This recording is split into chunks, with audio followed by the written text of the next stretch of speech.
नमस्ते सबैजनालाई स्वागत छ यहाँहरुलाई शेयर मार्केट च्यानलमा।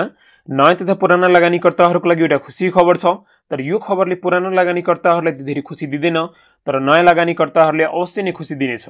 किनभने अलि धेरै नयाँ लगानीकर्ताहरुले डिमेट खोलेका छन् र उहाँहरुले नयाँ कम्पनीहरुको आईपीओ भर्नु भएको छैन।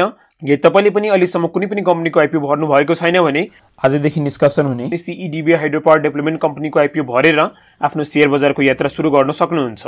तर यो कम्पनीमा लगानी गर्नुभन्दा पहिले यो कस्तो खालको कम्पनी हो, यस कम्पनीको वित्तीय विवरणहरू कस्तो छ, कम्पनीले कति किता आईपीओ निष्कासन गर्दैछ, दोस्रो बजारमा यस कम्पनीको मूल्य कतिसम्म पुग्नेछ र साथै यस कम्पनीको लाभांश दिने क्षमता कति छ, यी सबै जानकारी म तपाईहरुलाई यस भिडियोमा दिन जाँदैछु। त्यसैले भिडियो अन्त्यसम्म हेर्नु होला र भिडियो मन परेमा कृपया लाइक गरिदिनु होला। यदि तपाईले शेयर बजार सम्बन्धी कुनै पनि जिज्ञासा छ भने हाम्रो फेसबुक ग्रुपमा पोस्ट गर्न सक्नुहुन्छ। ग्रुपको लिंक डिस्क्रिप्सन बक्समा छ, लिंकमा क्लिक गरेर एकचोटी ग्रुप भिजिट गर्नु होला।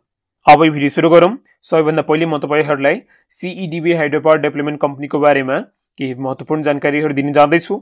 सीईडीबी हाइड्रोपावर डेभलपमेन्ट कम्पनीको स्थापना विक्रम सम्वत 2066 साल मंसिर 15 गते क्लीन एनर्जी डेभलपमेन्ट बैंकद्वारा भएको थियो र यो बैंक अहिले छैन, किनभने यो विकास बैंक चाहिँ एनएमई बैंकसित मर्ज भइसकेको छ र पहिले यो कम्पनीको नाम सीईडीबी हाइड्रो फन्ड थियो र पछि परिवर्तन भएर सीईडीबी हाइड्रोपावर डेभलपमेन्ट कम्पनी भयो।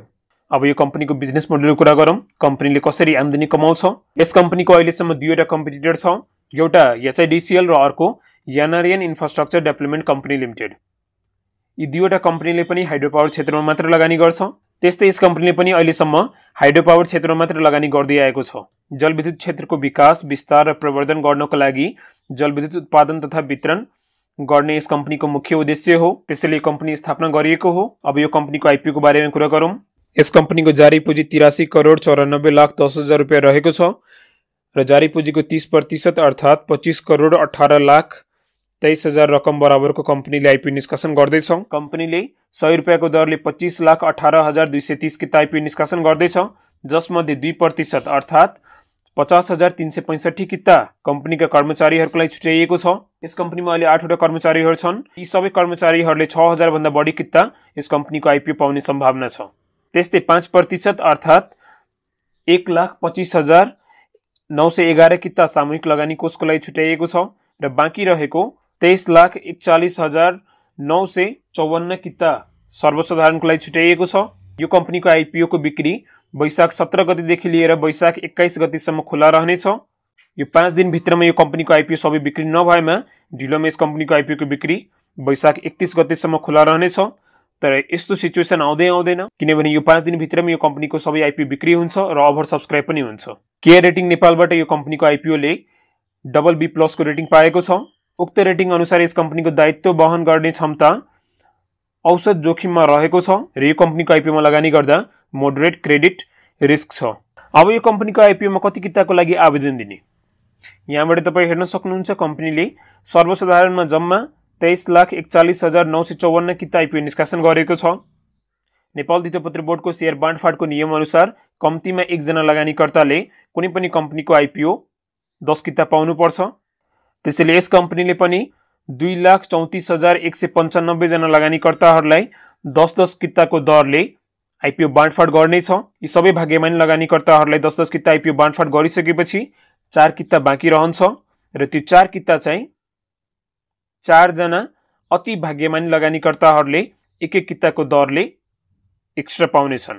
त्यसैले तपाईसित अहिले पैसा छैन भने तपाईले यो कम्पनीको आईपीओ मा न्यूनतम 10 किताको लागि आवेदन दिन सक्नुहुन्छ र म्याक्सिमम तपाईले यो कम्पनीको आईपीओ मा 20 किता एप्लाई गर्नुभयो भने तपाईले 1 किता एक्स्ट्रा पाउने सम्भावना हुन्छ। किनभने यदि तपाईले यो कम्पनीको आईपीओ मा 10 किता एप्लाई गर्नुभयो भने तपाईले 10 कितासम्म मात्र पाउनु भयो, तर जसले यो कम्पनीको आईपीओ मा 20 किता एप्लाई गरे उहाँहरूले 11 कितासम्म पाउने सम्भावना रह्यो। त्यसैले सक्दो यो कम्पनीको आईपीओ मा 10 किता एप्लाई गर्नु होला। यदि तपाईसित पर्याप्त पैसा छ भने तपाईले 20 किता पनि एप्लाई गर्न सक्नुहुन्छ, जसले गर्दा तपाईले 1 किता एक्स्ट्रा पाउने सम्भावना हुन्छ र 20 किता भन्दा बढी एप्लाई गरेर काम छैन, अननेसेसरी तपाईको पैसा मात्र ब्लक हुन्छ। अब यो कम्पनीले कुन हाइड्रोपावर प्रोजेक्टहरुमा लगानी गरेको छ त्यसको कुरा गरौँ। यस कम्पनीले करिब 7 भन्दा बेसी हाइड्रोपावर प्रोजेक्टहरुमा लगानी गरेको छ, जसमध्ये 3 वटा हाइड्रोपावर प्रोजेक्ट चाहिँ कम्प्लिट भइसकेको छ र प्रोडक्सन पनि सुरु गरिसकेको छ र बाँकी रहेको 4 भन्दा बढी हाइड्रो पावर प्रोजेक्टहरू अहिले कन्स्ट्रक्सन र डेभलपमेन्टको फेजमा छ। 3वटा हाइड्रो पावर प्रोजेक्ट चाहिँ कम्प्लिट भइसकेको छ र 3वटा हाइड्रो पावर प्रोजेक्ट मध्ये सबैभन्दा पहिलो प्रोजेक्ट चाहिँ साना राधी जलविद्युत आयोजना हो र यो प्रोजेक्ट चाहिँ राधी विद्युत कम्पनी अन्तर्गत पर्दछ। यो चाहिँ 4.4 मेगावाटको प्रोजेक्ट हो र यसमा यस कम्पनीको 2.6% शेयर होल्डिङ रहेको छ। त्यस्तै अर्को कम्पनी चाहिँ साइनेज विद्युत कम्पनी लिमिटेड रहेको छ र यस कम्पनीको प्रोजेक्टबाट 183 मेगावाट विद्युत उत्पादन भइरहेको छ। यो प्रोजेक्ट चाहिँ 2058 सालमा कम्प्लिट भइसकेको थियो। त्यस्तै अर्को कम्पनी चाहिँ खोदी खोला हाइड्रो पावर लिमिटेड र यो प्रोजेक्ट चाहिँ लमजुङ इलेक्ट्रिसिटी डेभलपमेन्ट कम्पनीद्वारा सञ्चालित हो र यसमा CEDB हाइड्रो पावर डेभलपमेन्ट कम्पनीको 15% लगानी रहेको छ। यो चाहिँ 4 मेगावाटको प्रोजेक्ट हो र 4 भन्दा बेसी हाइड्रो पावर प्रोजेक्टहरू चाहिँ अहिलेसम्म कन्स्ट्रक्सन फेजमै छ, जसमध्ये यसको एसोसिएट कम्पनी युनिभर्सल पावरद्वारा निर्मित तल्लो खरे हाइड्रो पावर प्रोजेक्ट हो। यस हाइड्रो पावर प्रोजेक्टको क्षमता 11 मेगावाट हो। यो प्रोजेक्ट चाहिँ अलमोस्ट सकिने फेजमै छ किनभने 98% काम चाहिँ सकिसकेको छ र यसमा CEDB हाइड्रो पावर कम्पनीको 2.26% लगानी रहेको छ। त्यस्तै अर्को प्रोजेक्ट चाहिँ दोर्दी खोला जलविद्युत कम्पनीद्वारा निर्मित दोर्दी 1 हाइड्रो इलेक्ट्रिसिटी प्रोजेक्ट हो र यस प्रोजेक्टको क्षमता 12 मेगावाट हो। यसमा CEDB हाइड्रो पावर कम्पनीको 1.58% होल्डिङ रहेको छ र यस कम्पनीले IPO पनि निष्कासन गर्नेछ र अलमोस्ट 80% काम चाहिँ कम्प्लिट भइसकेको छ। र अर्को चाहिँ रुकुमगढ हाइड्रो पावर प्रोजेक्ट हो र यो प्रोजेक्ट चाहिँ राप्ती हाइड्रो एन्ड जनरल कन्स्ट्रक्सनद्वारा निर्माण भइरहेको छ। यस प्रोजेक्टको क्षमता 5 मेगावाट हो। यसमा CEDB हाइड्रो पावर कम्पनीको 3% लगानी रहेको छ। त्यस्तै यस कम्पनीको केही सहायक कम्पनीहरू छ जसमा CEDB हाइड्रो पावर कम्पनीको 7% लगानी रहेको छ, जस्तै कसुवा खोला जलविद्युत परियोजना र यो हाइड्रो पावर प्रोजेक्टको क्षमता 45 मेगावाट हो। त्यस्तै अर्को चाहिँ न्यादी हाइड्रो पावर कम्पनी। यो कम्पनी चाहिँ बुटवल पावर कम्पनीको सब्सिडियरी कम्पनी हो र यस कम्पनीले पनि IPO निष्कासन गर्नेछ। यस कम्पनीले 30 मेगावाटको हाइड्रो पावर प्रोजेक्ट चाहिँ निर्माण गरिरहेको छ र प्रोजेक्ट चाहिँ अन्तिम फेजमा छ। र यहाँबाट हेर्नुभयो तपाईले यस कम्पनीले धेरै जसो हाइड्रो पावर कम्पनीहरुमै लगानी गरेको छ र ती कम्पनीहरु एकदमै राम्रो कम्पनीहरु हुन्। अब कम्पनीको प्रमोटर होल्डिङको कुरा गरौँ। यस कम्पनीको अधिकृत पुँजी 1.5 अर्ब रहेको छ र यस कम्पनीको जारी पुँजी 83 करोड 94 लाख रुपैयाँ रहेको छ। चुक्त पुँजी 58 करोड 75 लाख रुपैयाँ रहेको छ। यस कम्पनीमा 70% संस्थापकहरूको लगानी रहनेछ भने बाँकी रहेको 30% मा सर्वसाधारण, सामूहिक लगानी कोष र कम्पनीको कर्मचारीहरूको लगानी रहनेछ। संस्थापकमा चाहिँ दुग्गड ग्रुपको पनि लगानी रहेको छ। त्यस्तै मोतीलाल दुग्गडसित यस कम्पनीको 1,06,213 किता शेयर रहेको छ। अर्को चाहिँ विवेक दुग्गडसित 1,06,213 किता शेयर रहेको छ र NMB बैंकसित यस कम्पनीको 1,19,892 किता शेयर होल्डिङ रहेको छ। यस कम्पनीका अध्यक्ष पदमा अनिल रुङटा हुनुहुन्छ र उहाँको स्वामित्वमा यस कम्पनीको 2,17,442 किता रहेको छ र उहाँ यस कम्पनी साथै Khare investment, Rapti hydro and general construction, Lamjung विद्युत कम्पनी, त्यस्तै राधी विद्युत कम्पनीमा अध्यक्ष पदमा हुनुहुन्छ। कम्पनीका दोस्रो सञ्चालकमा रमेश प्रसाद नेपाल हुनुहुन्छ। उहाँसित यस कम्पनीको 29,334 किता शेयर रहेको छ र उहाँ चाहिँ दोर्दी खोलाका अध्यक्ष हुनुहुन्छ र साथै युनिभर्सल पावर खरे इन्भेस्टमेन्टको सञ्चालक समितिमा पनि हुनुहुन्छ। अब यस कम्पनीको पछिल्लो 3 वर्ष र आउने 3 वर्षको वित्तीय विवरणको कुरा गरौँ। पछिल्लो 3 वर्षमा यस कम्पनीको पेड अप क्यापिटल 58 करोड रहेको छ र पेड अप क्यापिटल चाहिँ बढेको छैन, जसले गर्दा यहाँबाट बुझ्न सकिन्छ यस कम्पनीले आफ्ना संस्थापकहरूलाई बोनस शेयर जारी गरेको छैन। तर आउने 3 वर्षमा यस कम्पनीको पेड अप क्यापिटल चाहिँ बढ्दो क्रममा छ। पछिल्लो 3 वर्षमा कम्पनीको रिजर्भमा एकदमै राम्रो ग्रोथ हेर्न सकिन्छ। पछिल्लो 3 वर्षमा 8 करोडबाट बढेर 22 करोडसम्म रिजर्भ पुगेको छ।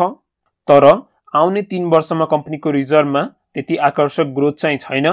त्यस्तै कम्पनीको लोनको कुरा गर्दा हरेक वर्ष कम्पनीको लोन चाहिँ घटेको छ। कम्पनीले हरेक वर्ष आफ्नो लोन चाहिँ पे अफ गर्दै गएको छ।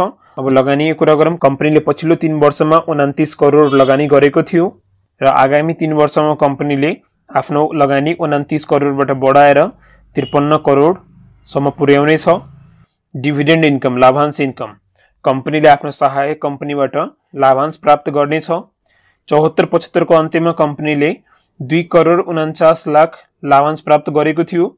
त्यस्तै 75-76 मा लाभांश घटेर 2 करोड 7 लाखसम्म मात्र कायम भयो। त्यसपछि 76-77 मा अझै कम्पनीको डिभिडेन्ड इन्कम चाहिँ घट्यो र जम्मा 5,28,000 मात्र डिभिडेन्ड कलेक्ट गर्न सफल रह्यो।